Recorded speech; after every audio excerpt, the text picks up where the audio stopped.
My life had always seemed more welcoming by Michael's side, my partner of 10 years. Our life was like one of those love stories my grandmother used to tell, full of smiles and plans for the future. Emily, my younger cousin, visited our home almost every day, bringing her contagious joy. I took pride in having such a close-knit family, in being a devoted wife, and in building memories that I believed would last forever. Little did I know that that perfect scene was hiding a devastating truth, one that would completely change my view on trust, family, and especially myself. The world collapsed when I received that anonymous message. Clear photos revealed Michael and Emily at a hotel, sharing moments of intimacy that tore my heart apart. Like a silent stab, each image destroyed years of trust. My cousin, whom I had treated like a sister, was in my husband's arms. The betrayal was not just an act of infidelity. It was a deeper blow, a violation of the family bonds we had always celebrated. In that moment, I realized that life is not a fairy tale, but an arena where the truth can be crueler than any lie. And I, who once saw myself as a victim, began to feel the first tremors of an unknown strength. The betrayal was not merely a detail in my life. It was an open wound consuming me from within. Every breath hurt, every thought was torture. Like a cracked porcelain doll, I felt fragile and broken. Michael, my husband, who had always been so present, was now a stranger. Emily, my cousin, once so close, had turned into a traitor. At first, I plunged into an ocean of silent tears. I cried in the corners of the house, far from curious eyes, trying to understand where I had failed. Was I not enough? My mind spun on a carousel of cruel doubts and self-punishment. The pain was a weight that held me down, preventing any movement beyond sobbing. But something within me began to change. Slowly, the tears dried, and anger started to well up. I would no longer be a passive woman, accepting crumbs of respect. I decided to transform my pain into fuel. If they thought they could break me, they were completely mistaken. I began to gather evidence with surgical precision. Every message, every photo, every detail was documented. My cell phone became my secret weapon. Hacking Michael's phone was not just an act of invasion, it was a mission of survival, and every piece of evidence was a brick in the construction of my revenge. Sarcasm started to seep into my thoughts. What an irony, to see my own family betray me. How many false moments had we shared? How many Sunday lunches where smiles concealed secrets? The hypocrisy was so grotesque that it almost made me laugh. I realized that I didn't need dramatic confrontations right away. My strategy would be different. I would be a silent predator, gathering information and building my arsenal of truths. Michael and Emily would continue to believe that I was the naive wife, the trusting cousin. Let them remain in that illusion. With each passing day, my strength grew. I was no longer the fragile, submissive Laura. I was a woman in transformation, rediscovering her own identity. Paradoxically, the betrayal was setting me free. Every piece of evidence I collected was a step toward my independence. My gaze, once wounded, was now sharp. I observed everything, memorizing every detail. Michael and Emily didn't know it, but I had already decided on my next move, and it would be devastating. I thought to myself, the truth always finds its way, and I would be its relentless messenger. The sigh. Following days turned into a sort of silent war. My obsession with uncovering the truth became an almost clandestine mission. Michael's cell phone was to be my first source of evidence. Hacking the device was not merely an act of intrusion, but of emotional survival. Every deciphered message was like a piece of a morbid puzzle I had to put together. The conversations between Michael and Emily revealed an intimacy that went beyond acceptable limits. Sentences loaded with complicity. Secret meetings arranged with the surgical precision of lies. The irony was biting. How many times had Emily sat at my table, sharing meals and looking into my eyes with feigned innocence? How many false hugs did we exchange? The hypocrisy was so profound that it almost made me laugh in a bitter way. Our cohabitation turned into a perverse theater. I, knowing the truth, maintained a mask of normalcy. Emily, believing I knew nothing, continued her performance as the devoted cousin. The looks that once seemed innocent now carried an unbearable tension. During meals, my internal sarcasm grew, stronger. I watched every gesture, every smile, every movement, as if I were studying two actors in a poorly rehearsed drama. The house that had once been my refuge had turned into a minefield of secrets and betrayals. The initial pain gave way, to calculated anger. I would no longer be the submissive woman accepting scraps of respect. Every piece of evidence I collected was a step toward my freedom. Michael and Emily didn't know it, but I was already building my plan of confrontation. I realized that my strength was not in immediate vengeance, but in my silent transformation. I would be like a panther watching its prey, waiting for the exact moment to strike. Every detail, every message, every secret meeting was documented with surgical precision. The familial betrayal had awakened in me a stronger, more resilient version. I was no longer the naive Laura who blindly believed in love. I was a woman in the process of rebuilding, rediscovering her own identity and power. The game had changed, and I was about to change all the rules. The living room, once a sanctuary of love and trust, turned into a stage for devastating revelations. The tension was palpable, almost suffocating. Michael sat on the sofa, his eyes avoiding mine, while I meticulously organized the evidence of his betrayal on the coffee table. "I need you to explain yourself," I said, in a calm voice that even startled me. My heart raced, yet I maintained a composure that would have surprised anyone who knew me. The photographs from the hotel, the compromising messages, the revealing audio recordings, everything was spread out like pieces in a silent trial. Michael tried to construct excuses, but his words dissipated before they even reached my ears. "How could you?" I asked, not really expecting an answer. My cousin Emily, who had grown up alongside me and with whom I had shared childhood secrets, was involved in this cruel plot. The betrayal went beyond the boundaries of marriage. It was a violation of the most sacred family bonds. Michael began to babble pathetic explanations. He spoke of moments of weakness, of a mistake that meant nothing. Every word felt like an insult to my intelligence. I was no longer that naive woman willing to accept scraps of apologies. "Enough," I interrupted, my voice slicing through the air like a sharp blade. "I'm not here to listen to lies. I'm here to make it clear that your time is over." The change was evident. I was no longer the hurt, fragile wife. I was a woman discovering her strength in the most unexpected moment. Every piece of evidence I had collected not only exposed the betrayal, but also liberated me from years of silent submission. I called Emily to be present. I wanted both of them to face the consequences of their actions simultaneously. When she arrived, the silence was deafening. Her eyes, once so warm, now revealed a mixture of guilt and fear.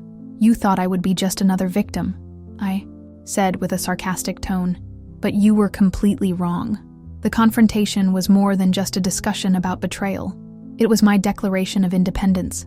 Every word I spoke carried years of repressed hurt, shattered dreams, and also the promise of rebuilding.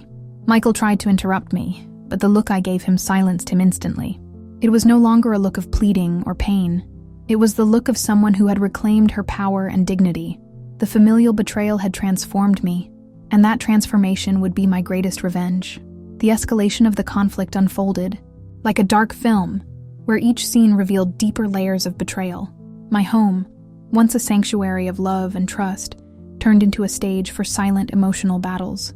Family gatherings, which once brought joy, now carried an unbearable tension. A fake smile here, a sidelong glance there. Emily tried to get closer, offering support as artificial as a cheap porcelain trinket. Her gestures of solidarity were like daggers disguised as flowers. I realized that I needed to protect myself. I would no longer be that naive woman accepting crumbs of respect. My pain was transforming into a strength I hadn't even known existed. Every glance, every whispered word, every casual encounter was a piece of a puzzle I was assembling with surgical precision. Rumors began to circulate, whispers at family meetings, sidelong glances, discreet comments. The truth always finds its way, I thought to myself, and I would be its relentless messenger. Loneliness surrounded me, but it did not destroy me. I realized that being alone was far better than being surrounded by lies. Every day was a battle against betrayal, against pain, against the idea that I was less important than those who had betrayed me. Emily tried to come closer, perhaps out of guilt or fear. Her attempts at support sounded like a tragic comedy. I observed her with an inner smile, knowing every secret meeting. The hypocrisy was so grotesque that it almost made me laugh. My family, once a model of unity, now seemed like a theater of lies. The bonds that had once seemed unbreakable were dissolving like waterlogged paper, and in the midst of that dissolution, I was rediscovering myself. The initial hesitation gave way to unwavering determination. I would no longer be a hostage to a story I hadn't chosen. I was about to rewrite my own script, with courage, strength, and truth as my only companions. The days turned into a silent war. I was the strategist. They were merely pieces in a game they never knew they were playing. With each passing moment, my strength grew. With every breath, my determination solidified. I realized that true revenge was not in destruction, but in my complete transformation. I would be like a phoenix rising from the ashes of a life that no longer belonged to me, and that transformation would be my masterpiece. At the peak of the conflict, I decided that I would no longer be a passive spectator of my own tragedy. The pain of Michael's and Emily's betrayals would become my driving force. I planned a moment that would mark not only the end of a marriage, but the beginning of my true freedom. At the family gathering I organized, every guest took their place like actors in a tragic play. My eyes scanned the room, lingering on Michael and Emily, who still could not comprehend the storm that was about to hit. The silence was dense, almost palpable. Without mincing words, I laid out every piece of evidence I had collected: messages, photos, records of secret meetings. My voice was firm, stripped of any previous fragility. The looks of astonishment mingled with shock. Michael tried to interrupt, but my gaze silenced him, a look that years of submission had never allowed. "You thought you could fool me," I declared, each word slicing precisely like a blade. "But women like me are no longer silent lambs. We are lions that awaken." Emily paled. Michael tried to reverse the narrative, but his words rang hollow. The family, silent witnesses, watched the demolition of years of built-up lies. I did not cry. I did not shout. I presented the truth with a serenity that startled everyone. Each revelation was a blow of liberation. I wasn't seeking vengeance, but justice. Justice for myself. The room vibrated with an energy of transformation. I was no longer the submissive Laura, but a woman reclaiming her dignity. My voice echoed not only as a denunciation of betrayal, but as a proclamation of my independence. "You thought you would destroy me," I concluded, "but you only made me stronger." In that moment, I understood that the true betrayal was not in the secret meetings, but in the erosion of my self-esteem. And now, I was reclaiming it, piece by piece, truth by truth. In the months following the revelation of the betrayal, my life became a battlefield of emotions. Michael tried to offer empty apologies, as if words could mend the deep wound he had inflicted. But I was no longer that naive woman willing to accept scraps of remorse. With a clarity that surprised me, I decided that I did not need his validation to move on. Every attempt by Michael to explain himself was met with a piercing look that made him retreat. I realized that my strength lay not in revenge, but in my ability to free myself from that toxic relationship. Emily, faced with the magnitude of what had happened, chose silence and distance, perhaps out of shame, perhaps from fear of facing the consequences of her actions. Her absence spoke louder than any words she might have uttered.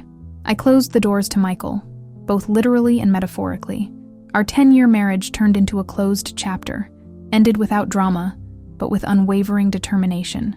Every piece of furniture, every memory, every trace of our shared life was carefully reorganized, not out of resentment, but as an act of self-care. The pain of betrayal, which once paralyzed me, now served as fuel for transformation. I realized that true freedom was not in self-destruction, but in rebuilding myself. Every day was an opportunity to redefine my story, to understand that my worth did not depend on the betrayal I had suffered. My closest friends became my safe harbor. Those who truly loved me stood by my side, offering support without judgment.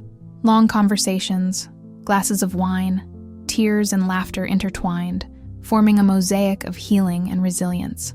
Deciding to prioritize my mental health was the first step on a journey of self-discovery. I would no longer be a hostage to a relationship built on lies. Every choice from that moment on was made with my well-being and peace in mind. Michael tried, on several occasions, to re-establish contact. Messages, phone calls, apologies conveyed through family members. But my silence was more powerful than any words. I learned that not every story needs a dramatic closure. Sometimes silence is the most eloquent answer. What initially seemed like the end of everything revealed itself to be the beginning of a new journey. A journey of self-love, rediscovery, and the understanding that my happiness depended solely on me. And so, little by little, I rebuilt myself. not as the Laura of before, but as a stronger, wiser, and infinitely freer version of who I was meant to be.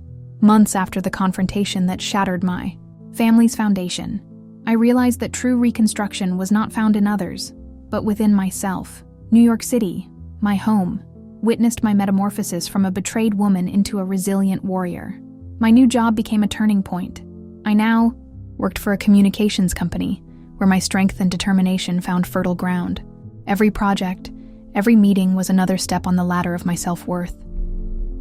True friends emerged like a soothing balm, not those who stayed on the sidelines, but people who offered genuine support. I discovered that family is not defined solely by blood, but by connections rooted in respect and loyalty. Family relationships were completely redefined. Emily and Michael became distant, almost ghostly presences, not out of hatred, but by a conscious choice to preserve my peace. I learned that forgiving does not mean accepting violations, but freeing oneself from the burden of hurt. My new routine breathed freedom. Solo trips, personal development courses, new friendships. Each choice was an act of rebellion against the old version of me that accepted scraps of respect. My self-esteem, once fragile, had become a fortress. I realized that betrayal did not define me. It only transformed me. My body, my mind, my choices had taken on new meaning. I was no longer the invisible woman, but the protagonist of my own story. Weekends, once occupied by a stifling marital life, now became moments of self-care and discovery. Meditation, reading, gatherings with friends, each activity was a gift I gave to myself. The independence I achieved was more than just financial or emotional. It was the independence of thought, choice, and existence. I learned that true freedom does not depend on relationships, but on one's ability to reinvent oneself. Looking back, I no longer saw the betrayal as a wound, but as a turning point. Michael and Emily had become merely secondary characters in a story that I was now writing. My narrative was one of overcoming, strength, and rebirth. Life taught me that we are not defined by our losses, but by the courage to start over. And, for me, starting over meant flourishing, even after the fiercest storm. The betrayal transformed me into a stronger woman. What once seemed like an incurable wound became my greatest source of power. I learned that we are not defined by what is done to us, but by how we rise again. My journey is not one of victimhood, but of transformation. Today, I look back not with bitterness, but with gratitude for the strength I discovered within myself. Life is not about avoiding storms, but about learning to dance in the rain.